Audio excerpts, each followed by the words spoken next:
श्रीनिवास, अरे तुला हा निर्णय बरोबर वाटतोय का? आणि अरे तू कधीपासून पैसे मिळवण्यासाठी असल्या मार्गाला जायला लागलास? अरे अंथरूण बघून पाय पसरणारी माणसं ना आपण. मग असं हे व्याजावर पैसे घेणं म्हणजे जीवाला नुसता घोर लावायची काम आहेत. हे बघ, मला मान्य आहे तू अडचणीत आहेस. भावनाचं लग्न तुला थाटामाटात करायचं आहे, हो ना? पण त्यासाठी तू हा मार्ग निवडावास हे मला अजिबात पसंत नाही.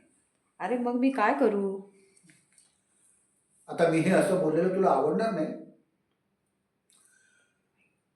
पण बहुतेक हा वाईटपणा मलाच घ्यावा लागेल. श्रीनिवास, मैत्रीच्या नात्यानं शंकरला दिलेले 10 लाख रुपये तू परत माग. अरे हे बघ, तो बुडवेल असा आरोप मला अजिबात करायचा नाही किंवा तुला तसं सुचवायचंही नाही.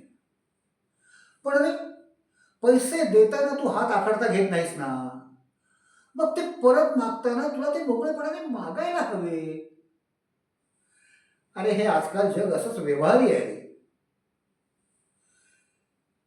तुला कितीही नकोसं वाटलं ना, तरी तुला हे करायलाच हवं असं मला तरी वाटतं.